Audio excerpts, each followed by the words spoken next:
There she is.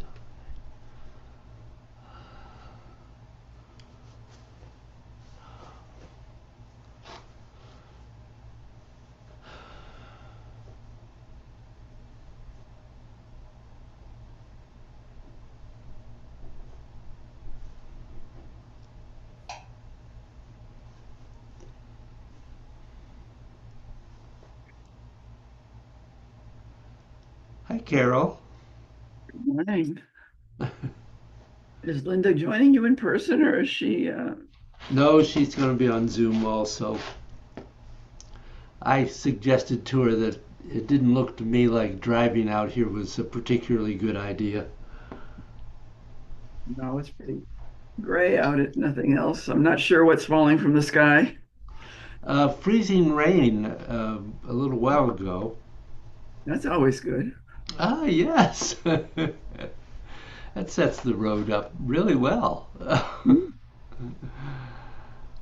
But yeah, it's not impossible, but it's, you know, Why? Why do yeah, it? why? Yeah, it doesn't seem necessary.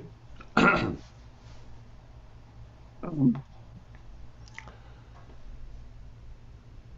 So,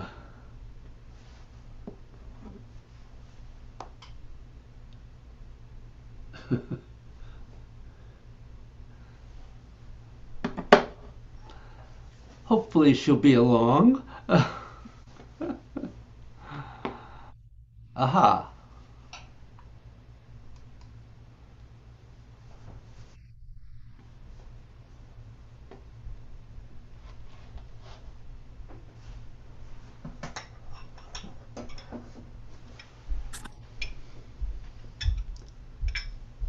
Hello, Hi, Linda. how are you? I'm pretty good. How are you? Doing better, doing better. Boy, I got walloped by the flu. Did you? Oh, did you have a shot? Yes, I did, which really Oh, surprised me. oh, well, they're saying that the shot didn't quite hit the mark this year. Yeah, There's that's why I'm wearing my mask again out in smart, public. very smart, very smart. I don't need it, as demonstrated by you. Yeah, I was down and out for about 3 days. Wow.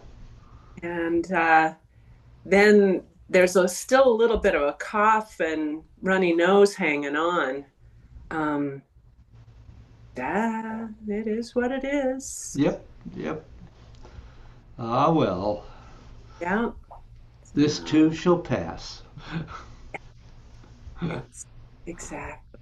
Yeah, yeah. Yeah.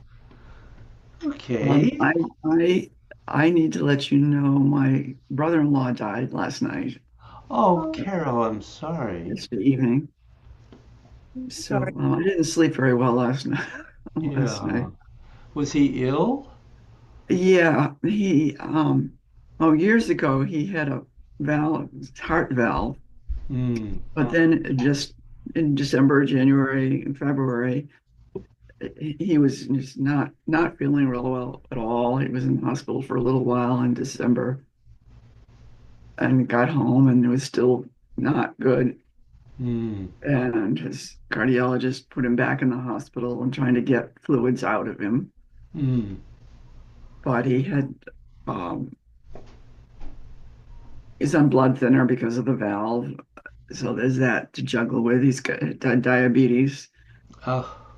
So there's that to juggle with. And he seemed to be doing okay. The physical therapist got him up and was walking and going up the stairs. And he was talking with, I think, one of the doctors. And the doctor left the room and came back a few minutes later, and Paul was dead. Ah. Oh. Quick and quiet. It was, as my sister said, his heart stopped. Yeah. Just Oh. too much. Yep. Sorry, Carol. Yeah, sorry Um, for that. my nieces both live up in Boston area, and they'll be coming down today to my sister's house, and I figure we'll let them have their time. Yeah. We go over. Do they live close? They're in Nowak. My sister's in Nowak, so Ah, it's not it's around the it's corner, but not too far. yeah, it's about 20 minutes to half an hour to get Oh, there. So, oh, well, that's not bad. yeah, Oh, well, it's depending on what the traffic's like on 95. yeah, always. Okay, well, So I may fall asleep.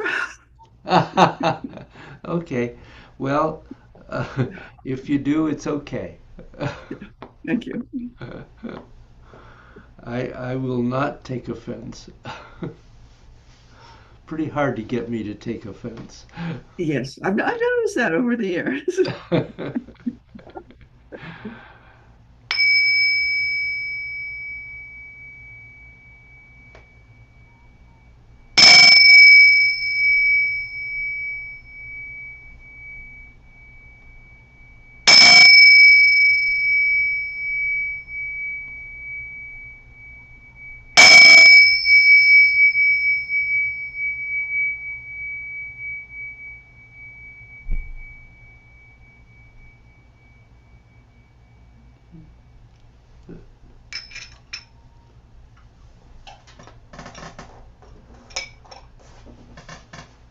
So, any thoughts, questions, reports, conundrums about your meditation practice?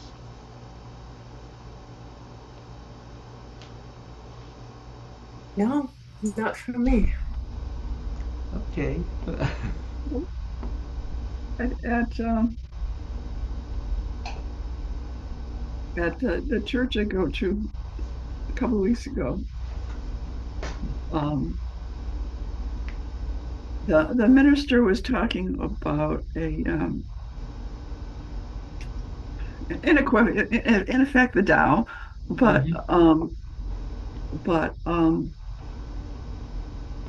but love was a strong factor in it, Hmm. of being surrounded by energy and love. And I was, well, does that is that come into Taoism at all? And you know, is this energy of the Tao?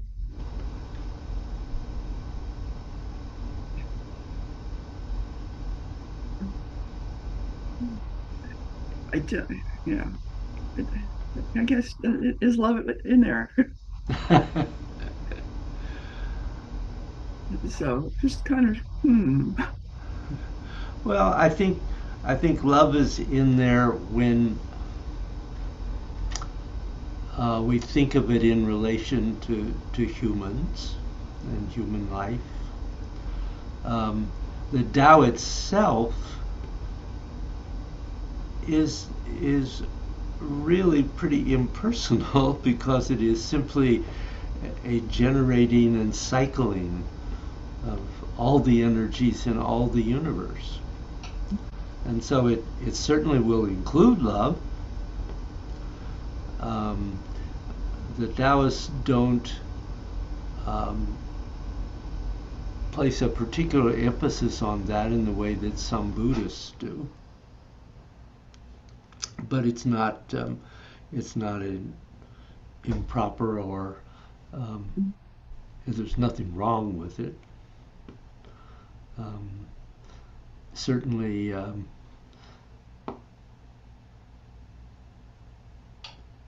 in relation to our concept of acceptance of everyone, love has to be a part of that.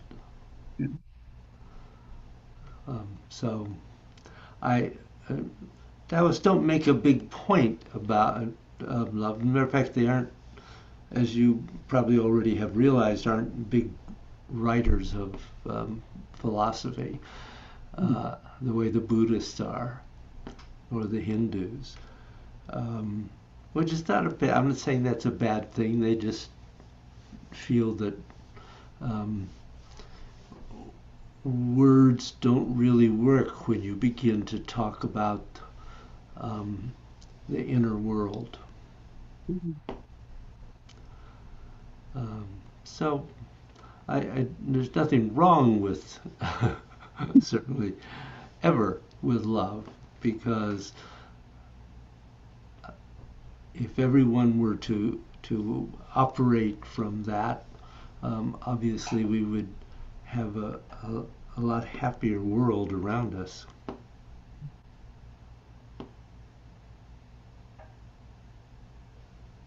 You know, Thank you. sure. You want to add anything to that, Linda?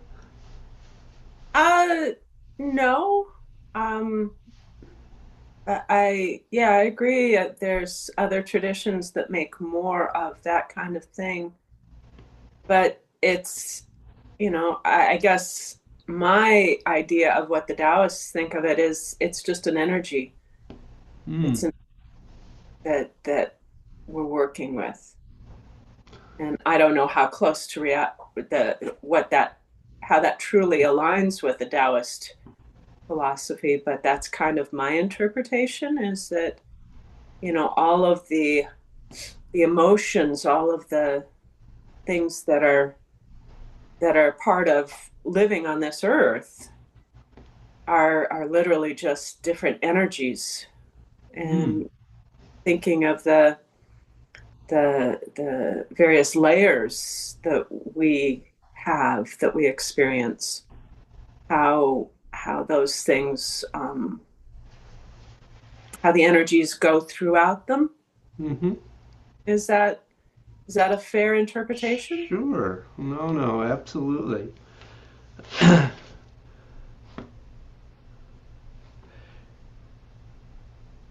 It's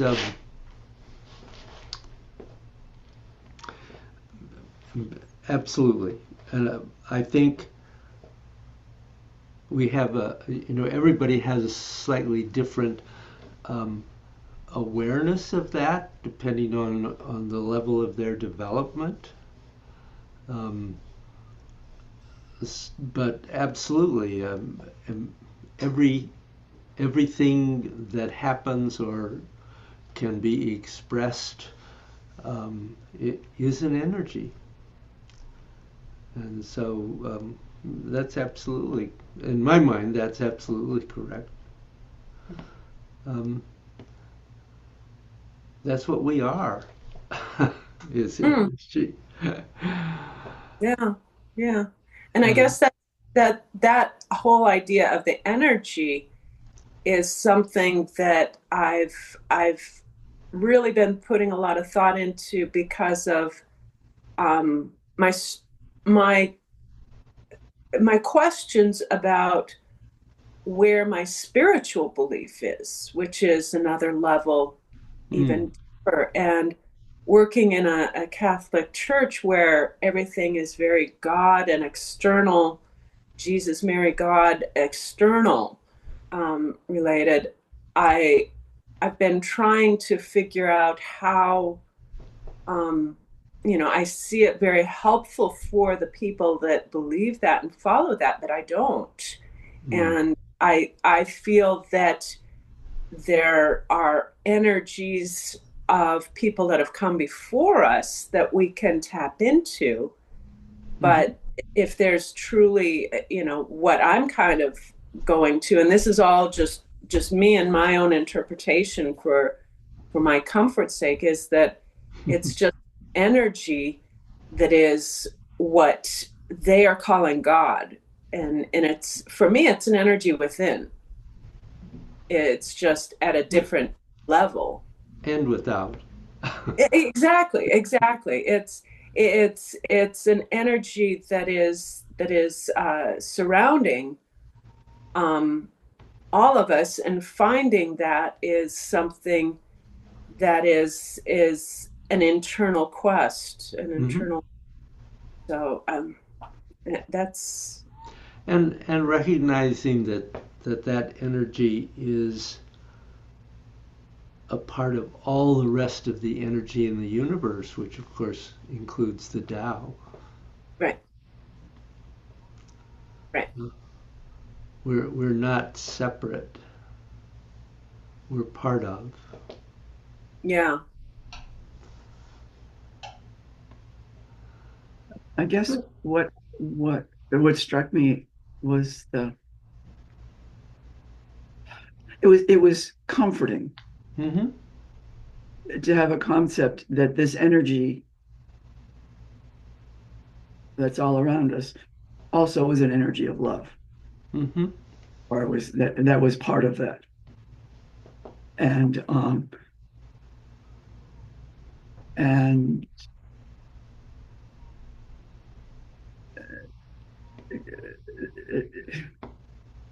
I guess in terms of being around in the world right now, or in this country right now, um, the concept of being surrounded by an energy of love is appealing. Absolutely. And it's a balance. Yeah, I mean, it's indeed we're seeing extremes of yin and yang, um, and so absolutely, they're recognizing that there is positive energy to balance the negative eventually is really important. yeah. So let's do a little energy gates, and let me just say I'm experiencing some difficulty with my right iliotibial band, my ITB, so I may not move a whole lot. Don't be distracted by that. Stay with what you're doing. That's the one that comes down the outside of the leg and connects. Yes, it is. Mm, Connects to the spine and the knee. Yeah. mm.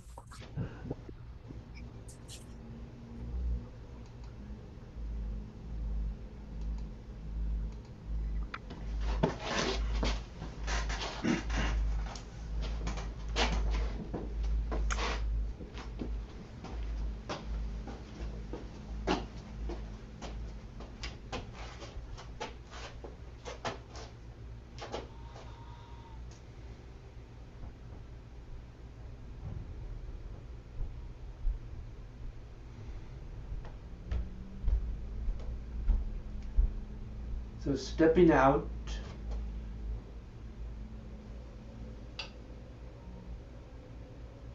coming into your basic structure,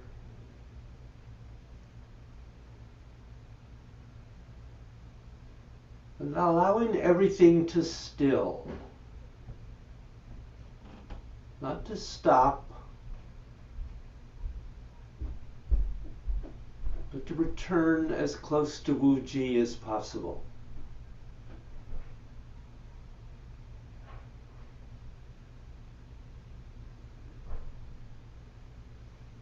Feeling that connection to the earth and the heavens, so that both energies flow through us.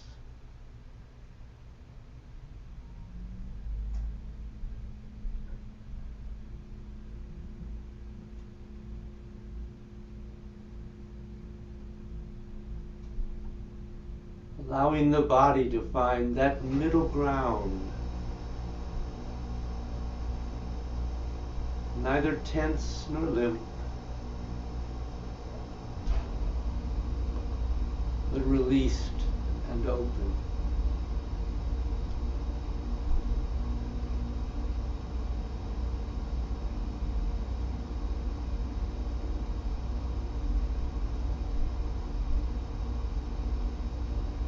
And the breathing slowing and lengthening.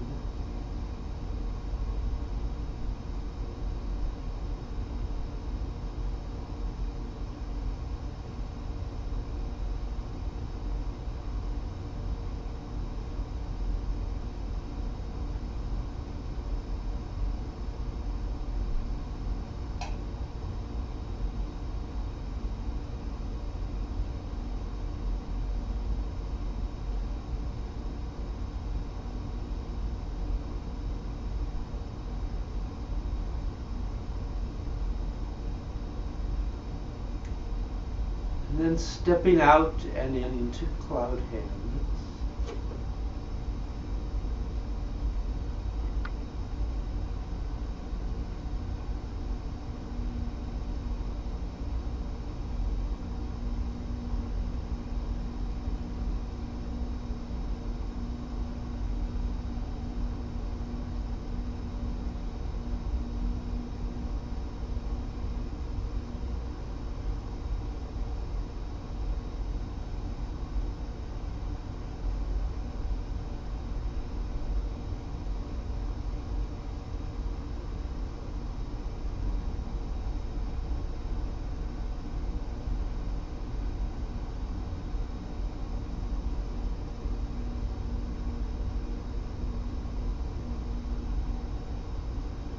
Okay.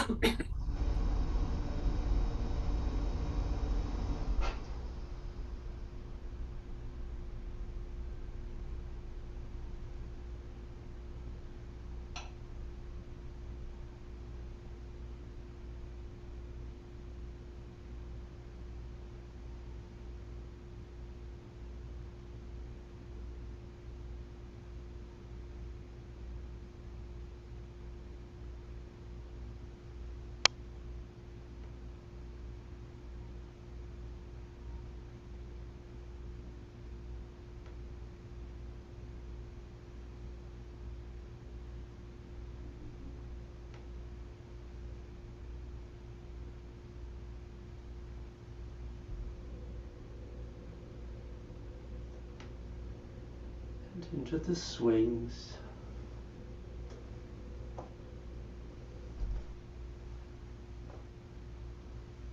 We would allow the arms to keep rotating in the swings.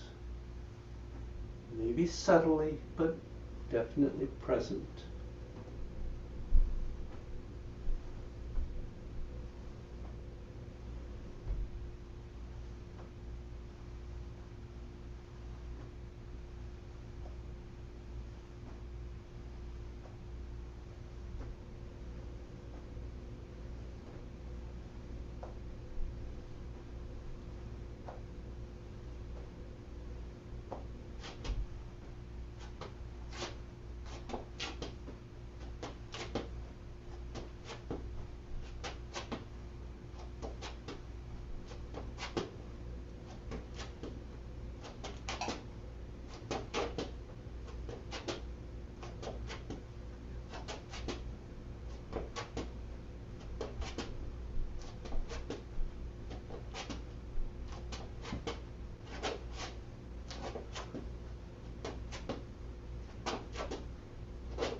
Put your glasses on.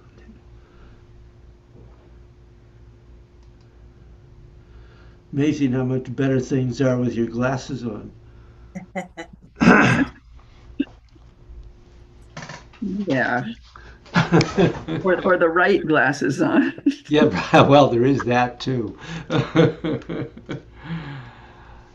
So, actually, I've been talking in Carol's other class recently about the mind-body connection in relation to Chikoga Nego. And I'm actually going to talk about that in relation to meditation today.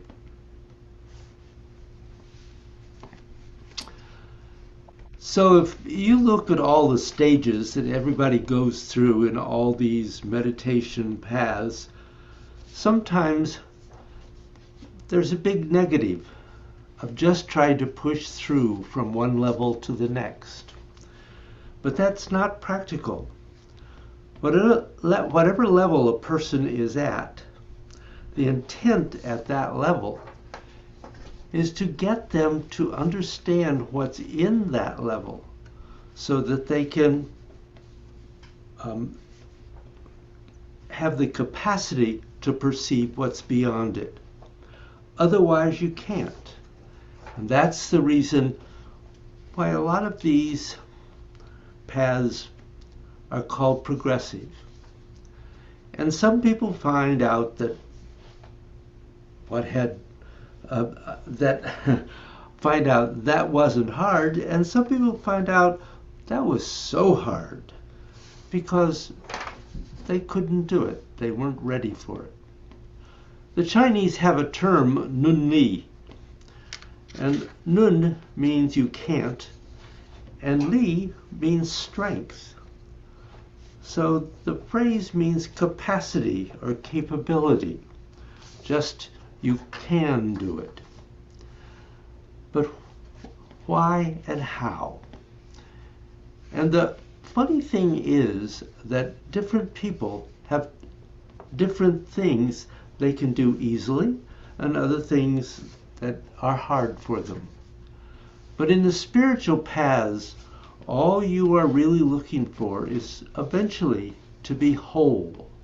You're looking to arrive at that point where you are able to perceive what is. Now, what you start with is first getting the ability to disconnect your body. A lot of Hindu and Buddhist traditions never really get what their body is, but they do something. One standard method that's done in a Theravada tradition and in Zen is to just walk and be aware as your foot touches the ground.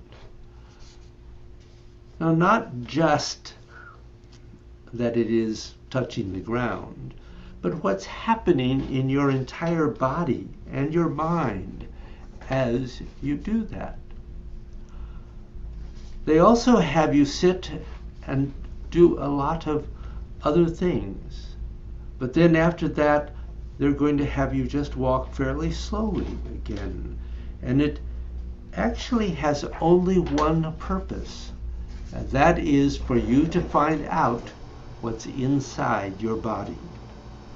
Now, if you want to learn meditation, you need to ask yourself a question.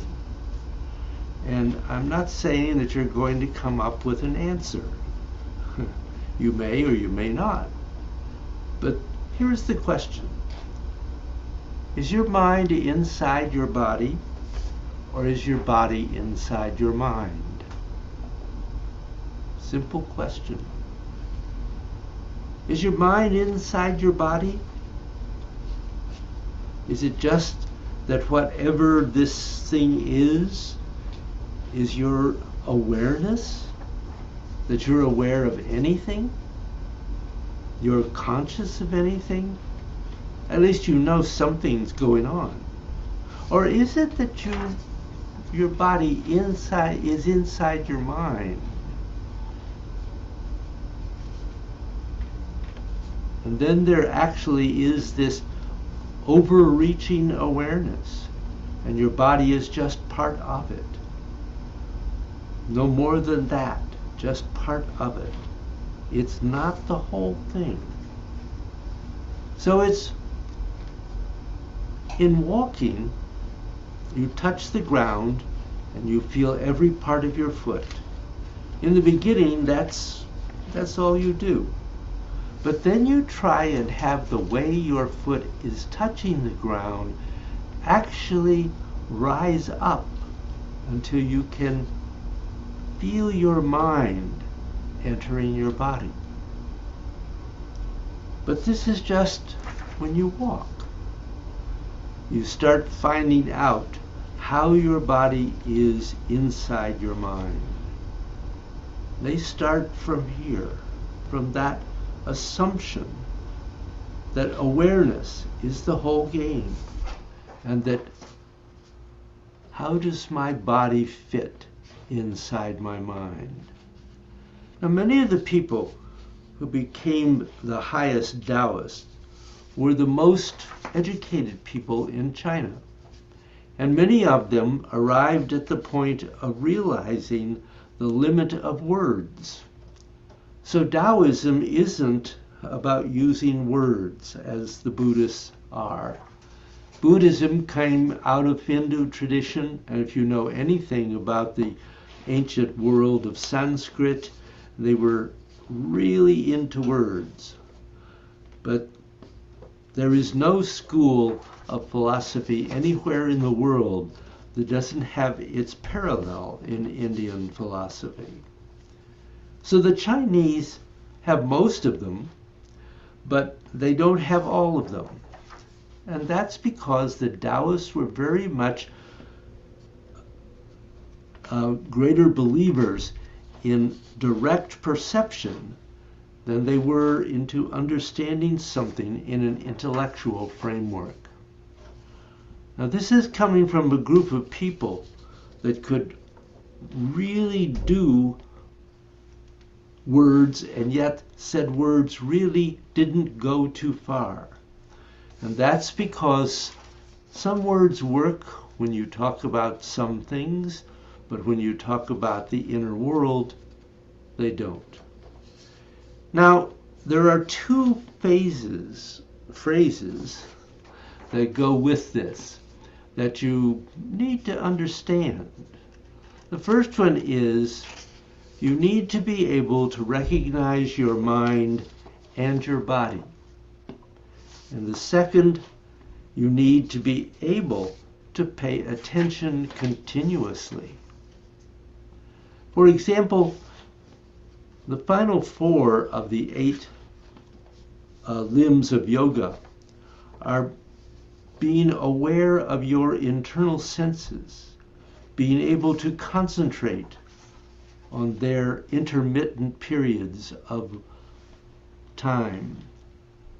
You got it, you lose it, you got it, you lose it. And that, in a way, describes ADHD. Eventually, you're able to be continuous. The word that we get meditation from in Sanskrit is called dharma, and it does not mean meditation. It literally means your mind is continuous.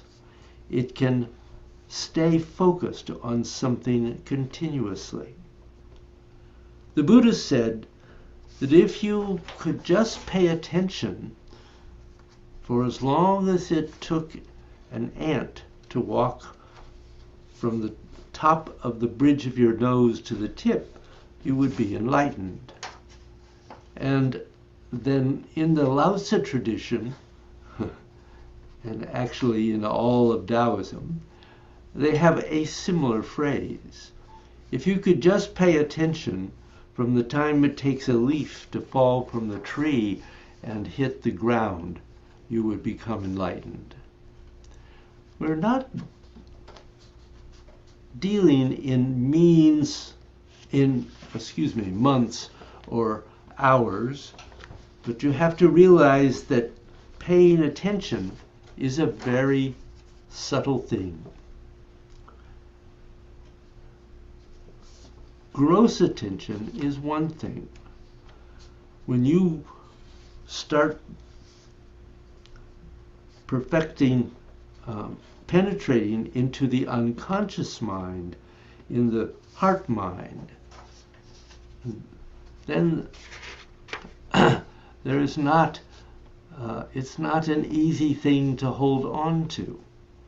And anyone who thinks it is just honestly and truly kicking themselves. So you actually can be aware of what you're doing when you take that step. And then to start becoming aware of what is happening, what is being aware of your body. But it's not your body, it's your mind, your awareness. And to actually have that awareness start coming inside your body. Now, there are only two traditions on the face of the earth that I am aware of that get extreme body awareness. It was in the original yoga school of, which is in Tibetan, some of it is in Tibetan Buddhism, a very tiny percentage of it at any rate. And then there is Taoism. The Taoists get down to a point where they are able to recognize not just internal organs and blood flows. They go from being certainly aware of you being able to actually recognize what is going on inside their cells. And they do that through mental sensory awareness. But if you also have internal awareness, and through it, it can be done. It's possible, and you can actually do it fairly easily if you're just talking about blood vessels and internal organs, because there are actually these super tiny nerves that go through them. So you are capable of feeling them, which doesn't say that you ever tried to do so, and it doesn't say you ever paid attention to them. And there is one thing that is true. If you don't pay attention to something, you're never going to know it's there. So there's a pretty straight statement. It doesn't require any sort of spiritual or scientific mumbo jumbo. So you need to have attention. Now we're going to go back to some ways that people do this to have you get that attention. The Taoists take this to a really ludicrous degree with their bagua. But whether you do it in a casual way or a very deep way, the first thing is that if you're going to have a mind that's capable of paying attention and staying stable, you have to be able to pay attention. And you have to arrive at the point where you don't have a separation between your mind and your body. And as the traditions go further and further, they say that you shouldn't have a separation between any aspect of your mind or your body. Your emotions are just an aspect of your mind. The energy that makes your body work is just an aspect of your mind. That, though thought is not an aspect of your mind, it is a shadow. What is in it? What is the energy? The thing that allows you to be mentally aware is an aspect of the mind. And we're going to leave that alone for now. The psychic and the karmic areas, because that's usually beyond the perceptual level of most of us at this time. But those are also things that are just part of your mind. So close your eyes or leave them open. Let yourself become as aware and present as possible.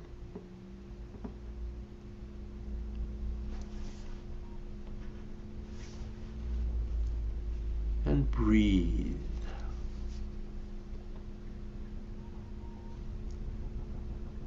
Breathe with your entire body and let it slow and lengthen.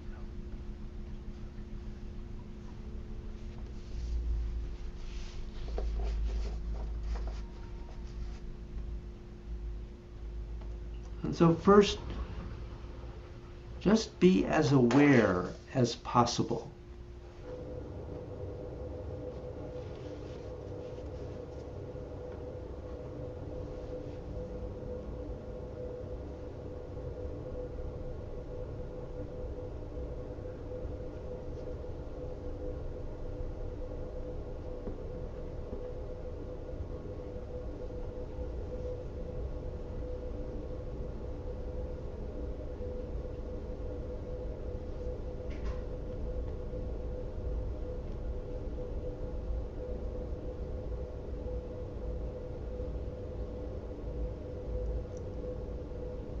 Are you intermittent, or can you be continuous?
Then just try to be aware of your mind and your body.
Is your mind inside your body? Or is your body inside your mind?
When you are ready,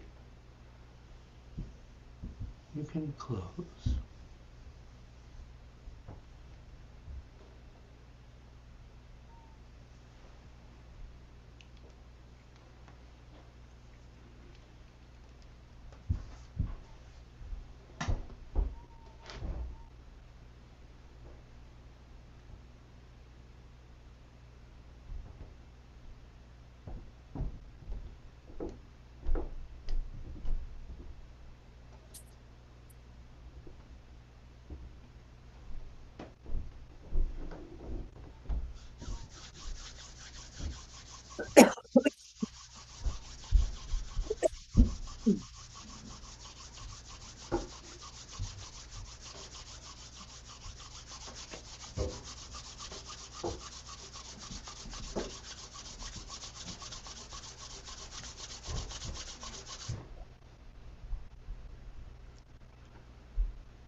Sending all benefit gained from this practice out to help all the sentient creatures of the universe.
So any questions or thoughts?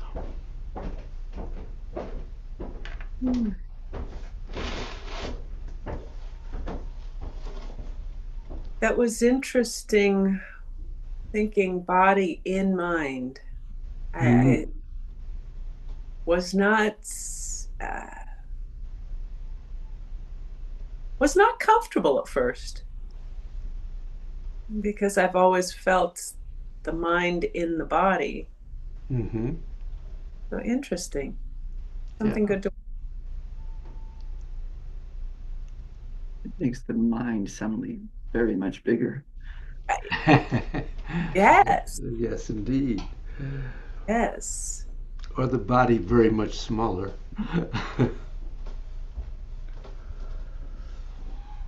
Good. Well, have fun doing this. See what comes up for you. Mm-hmm. Great. Good to see you both. Good to do as well. Stay safe. Thank you. Yes. Yes, don't go out unless you have to. Thank you, David. Okay, bye. Bye. Bye-bye.